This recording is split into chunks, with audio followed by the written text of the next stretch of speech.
スタースクリームは死んだ。悲しみの涙はやがて決意の涙へと変わった。スタースクリームのしたことを無駄にはできないって。 Memory. Memory is the only one thing that holds us up together. It's what makes up you, you. Your personality is shaped by your memories, and how a person, when experiencing it, sees as a traumatic thing, and knows what to do in the future and how to deal with in a tough situation. That is how people can hold on to humanity. Humanity is the last bit of hope that people cling on to, is memories. But what if those memories are just data, or something you're just born with? What would happen when you start denying yourself and your memory and the actions you take? Do you regret, or just go on as is? Today we look at a character in the Transformers Armada Starscream and include a little bit of the Unicorn trilogy, Energon and Cybertron, where Starscream's character has been taken. Was Starscream's conviction was justified in the fight of the series? Hello everyone, this is Five Spiders here. It's been a while since we've done a video like this. Today we're discussing the TV show Transformers Armada, or in like Japanese terms, Transformers Micron series. The only thing I'm going to talk about is just the one character, which is Starscream's character.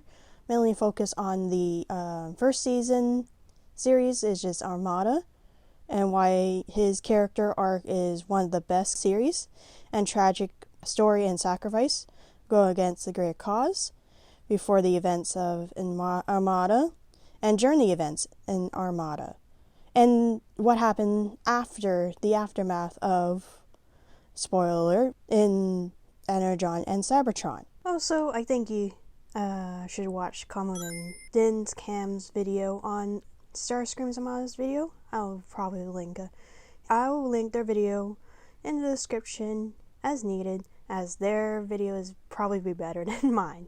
So, on the show. Part 1. The history of Starscream's personality. Back in 1894, the original cartoon of Starscream's characters mainly for slapstick, and also a punching bag from Megatron throughout the series. Starscream, as his role, is a seeker in the Transformers lore and position that he is built for military. And also, like, he knows a little bit of science, but you know. Of course, to sell more toys back in 1984, Starscream is basically a base to make other seekers. To fight, basically a clone to make more soldiers in the fight of the Autobots. It's a way to sell toys when they really do build up the kind of character of what if one of those seekers is start to deny in the conflict of the cause of the war between the Autobots and the Decepticons. Starscream's characters has always been wanting to lead the Decepticons as a tactical level. Starscream is able to do that and overthrow Megatron. His personality is more of a snake of double-crossing everyone, and somehow Megatron still manages to still take him back of what he has done to betray his trust. Starscream's ego is being a warrior and not a born leader.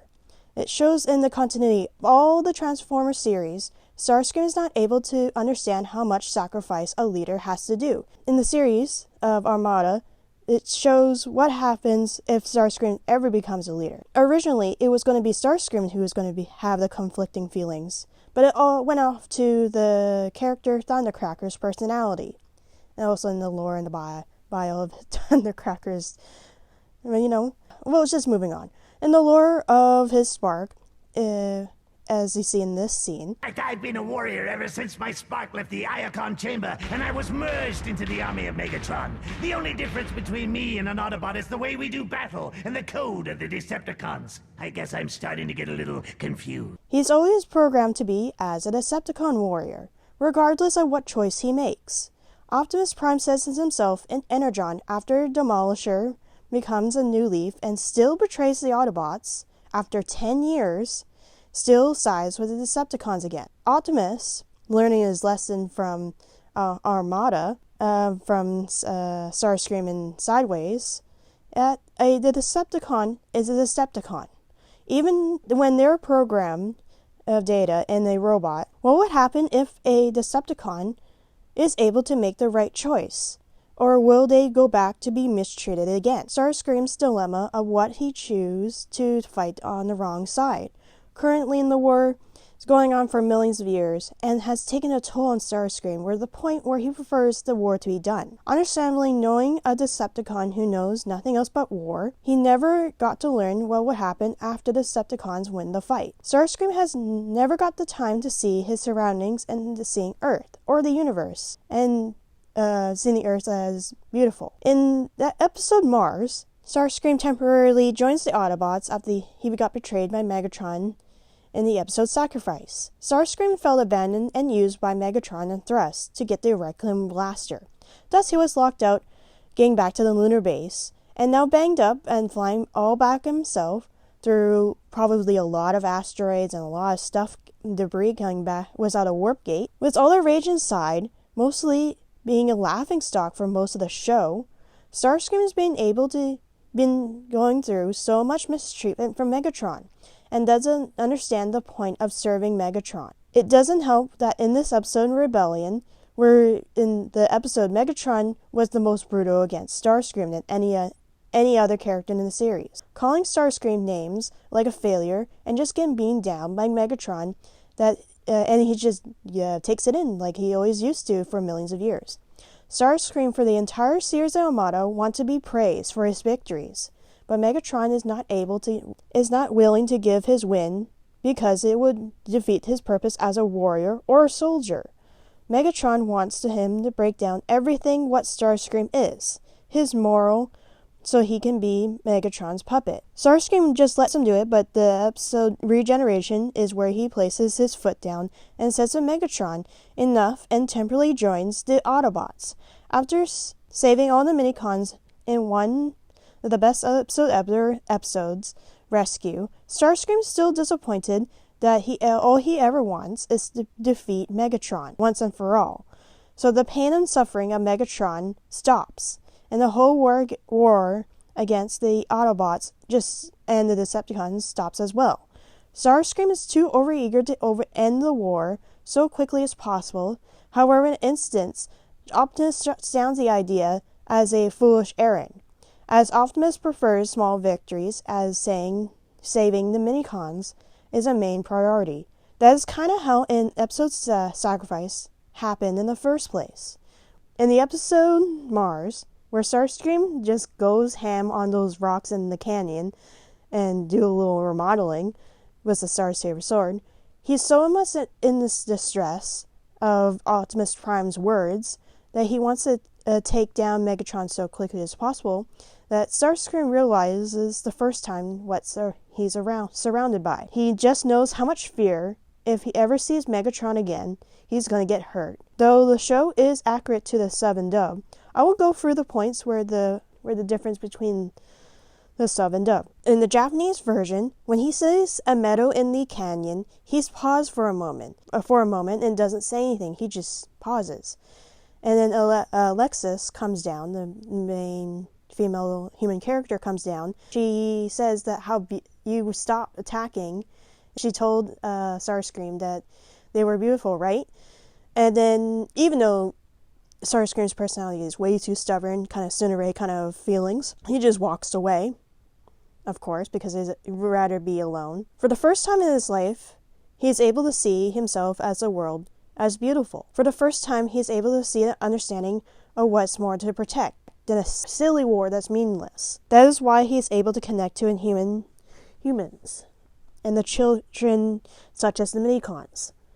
After Optimus Prime says in the episode Sacrifice, they don't want to fight, he knows children or childlike personalities are innocent because they haven't gone through the horrors of war or being hurt by someone who they once served. Children are naive of what they have seen in front of them, and they haven't learned the knowledge to deal with situations.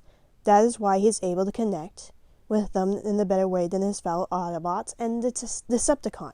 In the lore of this series Armada, Starscream knows that in his program that he's just a warrior of the Decepticon side, which is a tragic way of thinking because your entire life was one thing, and suddenly you suffered enough and rebelled to join the side of good, where you wedge yourself between good and evil. When he crushes a rock on Mars, he knows the green gemstone coming out of the rock shining right back in his eyes. Starscream is reminded about the beauty of the universe again, as he never thought the world is as he once sees it.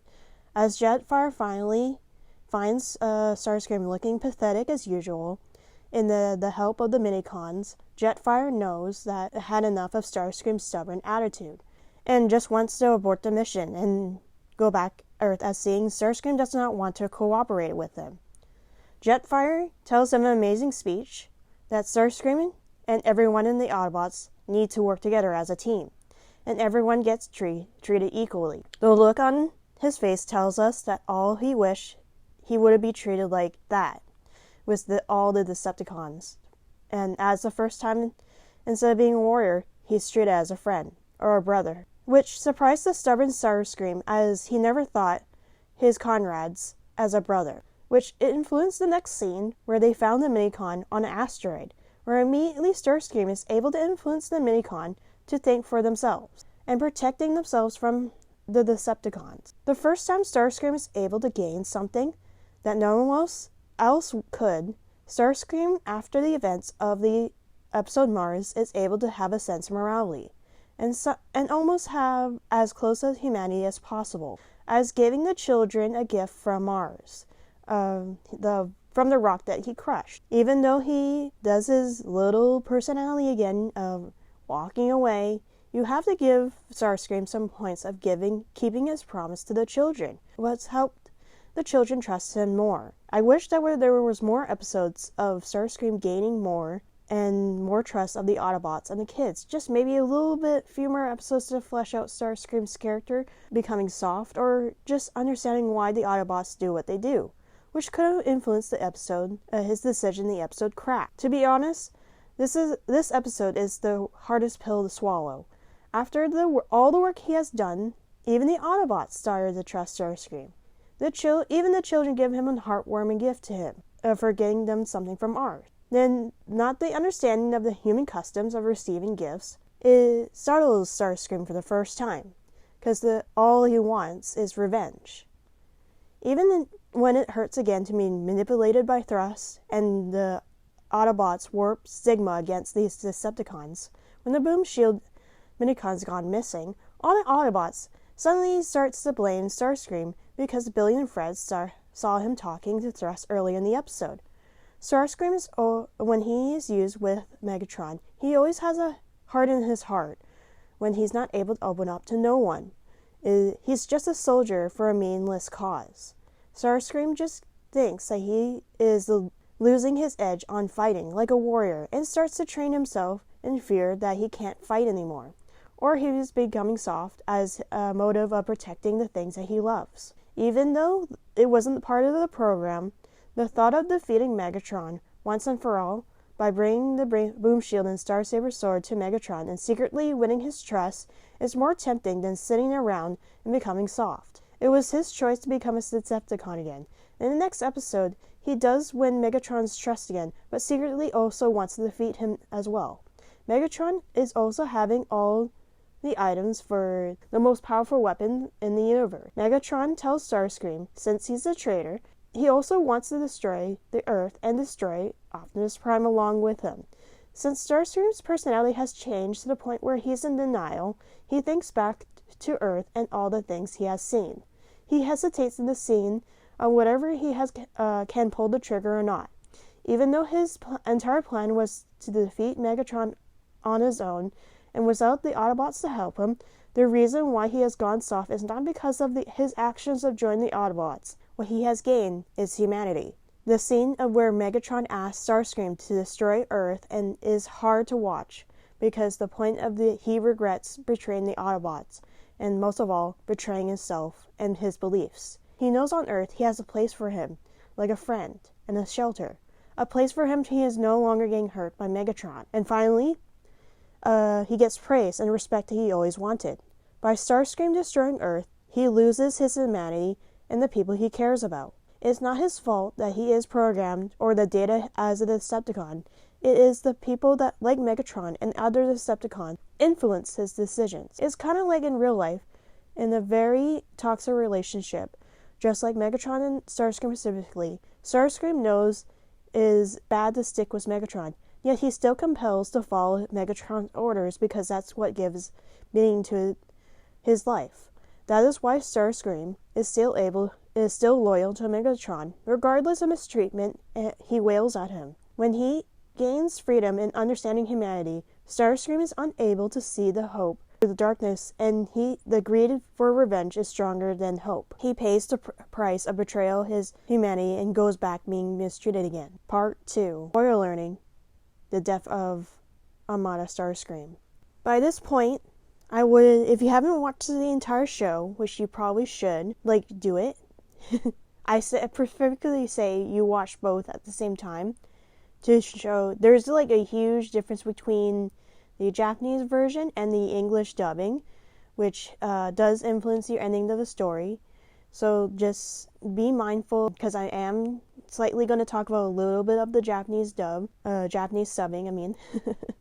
So we'll just keep going on. So after the episode where they get their color change, Starscream gets a color that resembles the color Thundercracker, which is very fitting for Starscream's character arc of how much he had developed. He does temporarily comes back to the Autobot side to help out everyone in the Autobot side, and feels the signal that Starscream is going to betray them again, which says he never intends, as protecting the children and the Minicons is his priority.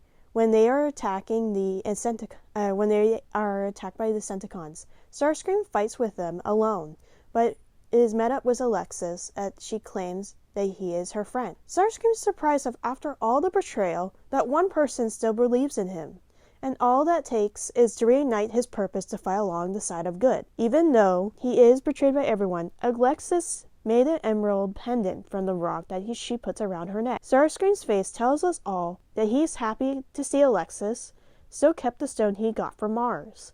No longer have his need for Megatron, just Starscream finally believing himself and seeing the hope beyond the darkness. When, of course, in the same episode, for real, he gets annihilated by the planet Unicron to prove himself that how powerful Unicron is. This entire fight between Megatron/Galvatron and all Starscream, the final fight between Megatron/Galvatron and Starscream is all the chef's kiss. He goes through the smoke to fight him as he tries to convince Megatron to fight him with the Autobots to defeat Unicron. Now I gotta slow talk about this fight, as it's so important to Starscream's character. He seems more calm, more rational thinking, and knows what he has to do.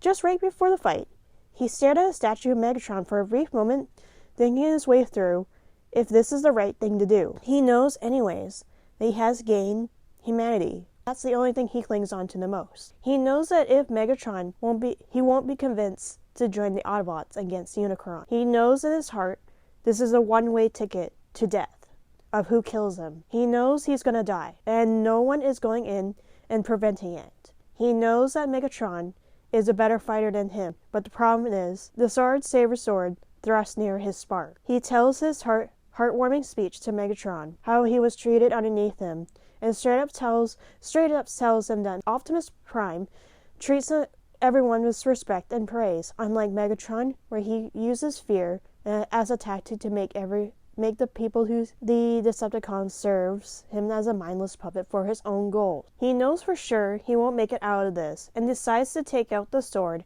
exposing his spark, and just a typical aero cannon attack, strapping off Swindle, the partner Minicon he has, in the nick of time to save him.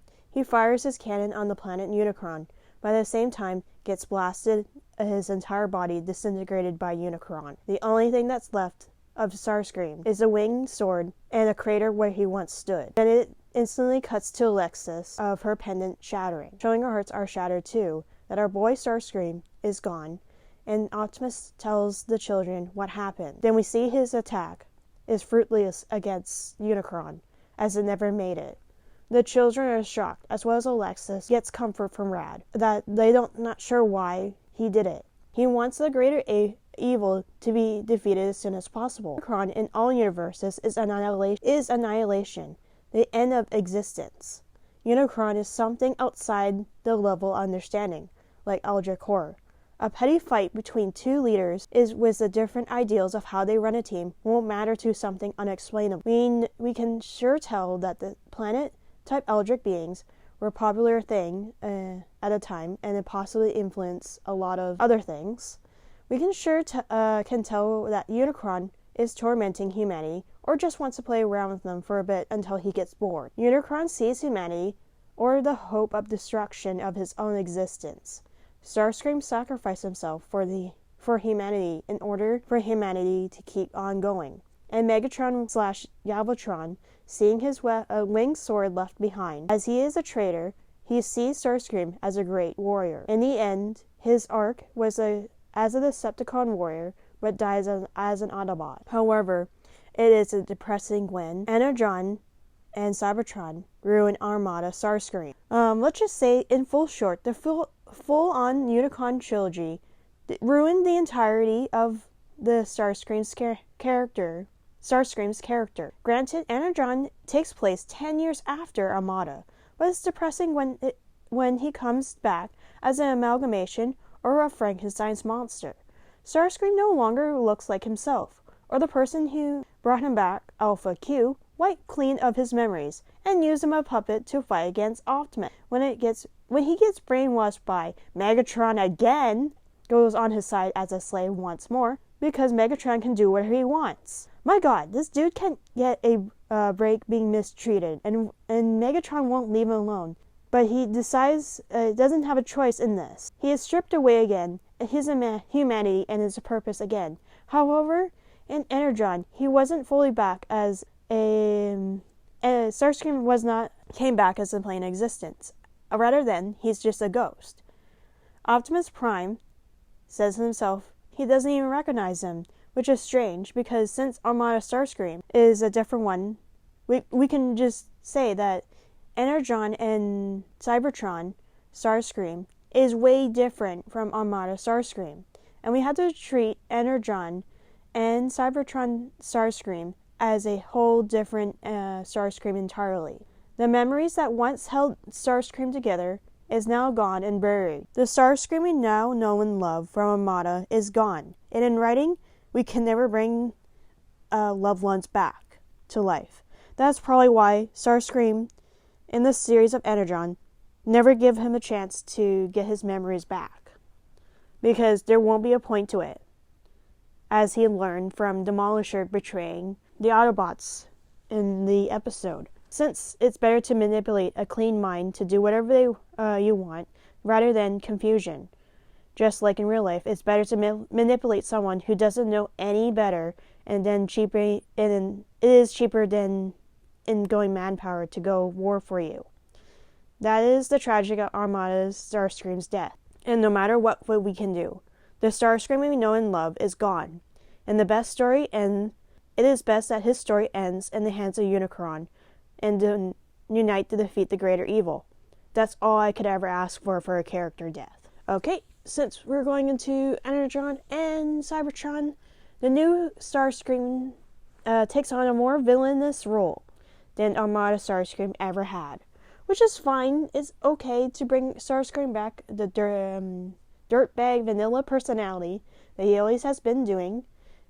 His Energon character, in my opinion, has gotten better in the Cybertron series, but still has a very villainous route as he gains back control, but also wants to be powerful as he wants to become a god by taking the power of Primus, and just leaves it, which all I can ask for is shoving it down his, finally telling Megatron for the last time, and it's so satisfying to see Megatron to get what he deserves after all the mistreatment at the end of Cybertron. His desserts on a platter, and gets what he deserves since Armada. Chef's kiss for the perfection, and couldn't end the villainous Starscream. I could not end the villainous Starscream in any other way. So anyways, that's the end of the video. I hope make more of this. If I do, the chance of even though I knew Transformers for a long time, but never got into it, have never gone into it, and now I want to share it. I'm more, like back then, I was more a mere observer of the series, similar to Teenage Mutant Ninja Turtles, as I just go out as a observer. But I would like to make more videos like this. Even though I don't really like the Unicorn trilogy, it is great to watch back Armada as a series, as I feel the story is tighter and has nearly and very nice during the 2000s anime feeling, just like Yu-Gi-Oh!, Duelist Kingdom, Arc and stuff. Though I wanted more episodes to flesh out Armada Starscream's character, just a little bit more, so the Autobots in the episode Crack didn't have to exist, or the writing would be better. I say the dub and the sub are accurate to each other, other than the VAs did really good in their roles, other than a few things taking out the scene in the Japanese was edited out for a YA audience. If you know, you know. And there's just a lot of errors, translation, and I would thank a lot of the series translators and writers for their job. As a translation job is not easy to give the same emotion as the Japanese sub. I say that everyone in the dub has nailed for me, as it's probably, I'm biased of 2000s anime, as I grew up as a kid, specifically for kids of course. Thanks to you for watching, and I hope that I can make more videos like this at no rate. Anyways, goodbye. Also in the tier list, I put Armada Starscream in the event of Trauma General Hero Sad on the list. Bye!